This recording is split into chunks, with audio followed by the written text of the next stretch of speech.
I'm going to answer the questions here from the live. Dorcas asked, what is the record for the most delayed launch attempts? So I have the answer for you. It was the STS-73 in 1995 and the STS-61C in 1986, and they were both on the Colombian aircraft. And they were both moved 6 times, and it wasn't until the 7th time that they were good to launch.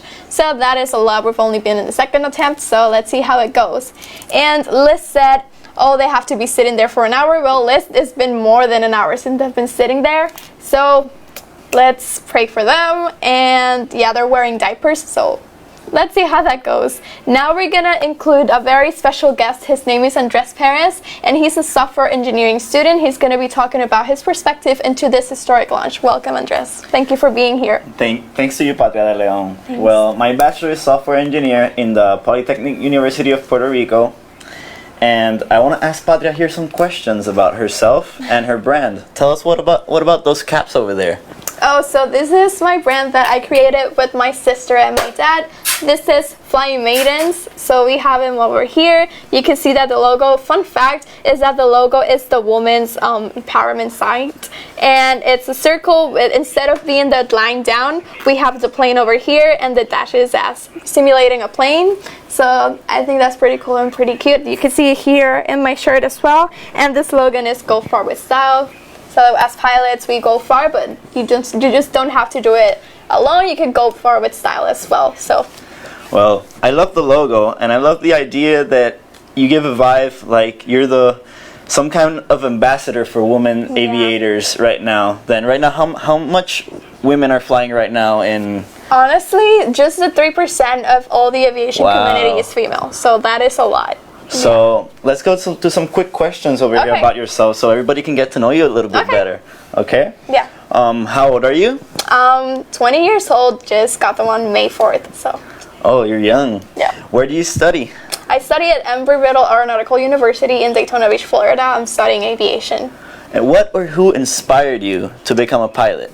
So honestly, I have a lot of people, especially my family and my grandmother and my grandparents inspired me a lot. My grandpa used to go with me to the airport when I was little, and we used to wave goodbyes at the planes. So yeah, and my sister as well, Corrales, she's very important in my life, and she's got a bachelor's degree on physics, and I think that's very hard, and I always see her as an inspiration. So yeah.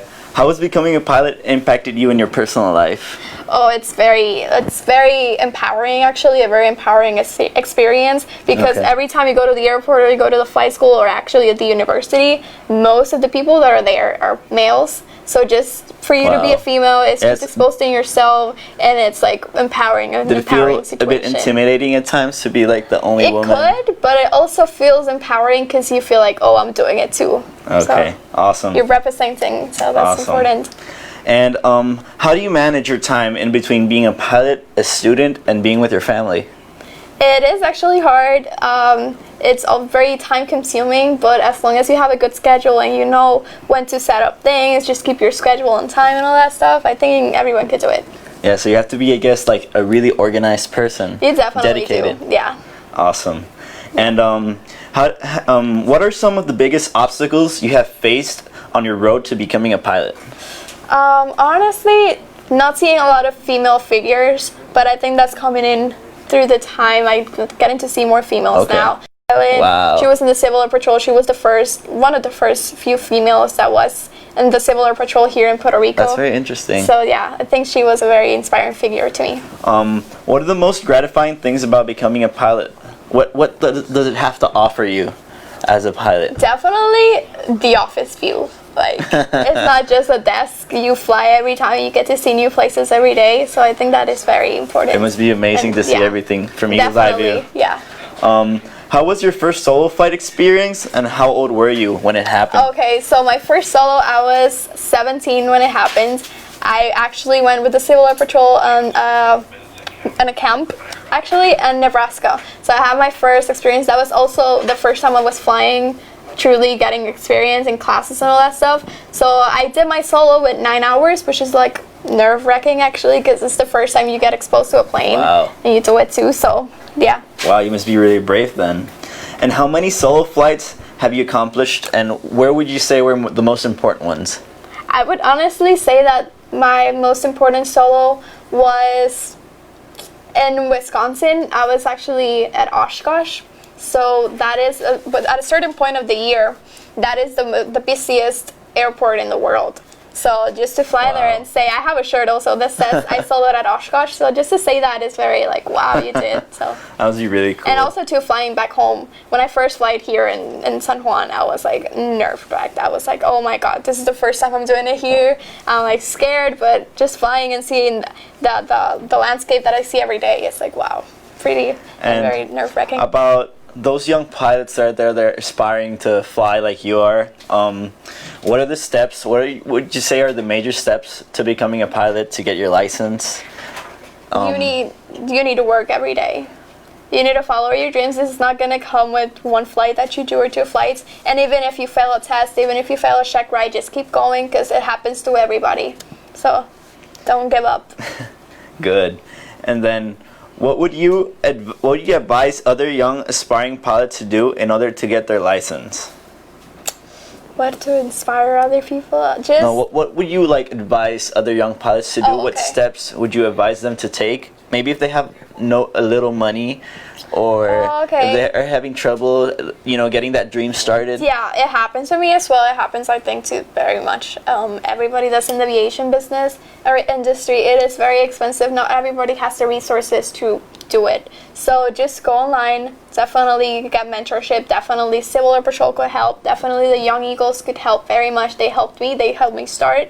So that's how I got my first orientation flight. That's how I did my first solo. My first interaction with the plane was with them too. So I think that just giving up a little bit of your Saturdays, a little bit of your Sundays, a little bit of extracurricular activities is definitely going to put you out there. It's definitely going to give you that opportunity. Okay, so you mentioned the Young Eagles. How can you reach them? Who are they? What do they do? So they are a program, and they do basically instruct students that want to have a path in the aviation industry. So what they do is they, I think it's every 2 Sundays of every month, they give you the opportunity to go. Depends on when they're meeting. They give you the opportunity to go meet with this professor. They're going to talk about aviation topics. They're going to get you to fly a plane. They're going to give you orientation flights. So if you're interested in that, definitely go search them on Facebook. They could have a very local crew with you, and you could also get shipped the Civil Air Patrol. They have squadrons all around the island or all around the United States. So that's definitely very interesting to look up. It's like a jump start for you then. Definitely, yeah. Awesome. So that's all the questions I have for you for now. Thank you. If anybody has also questions for her, you can write them down. She'll be glad to answer them. Yeah, we are. Thank you very much for being here. And I think we could go back to the feed. Yeah. Thanks.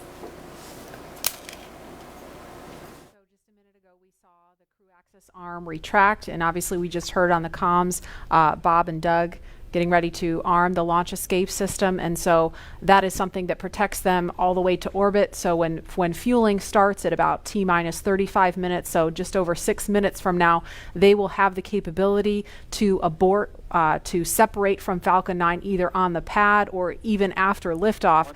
That's a critical safety capability.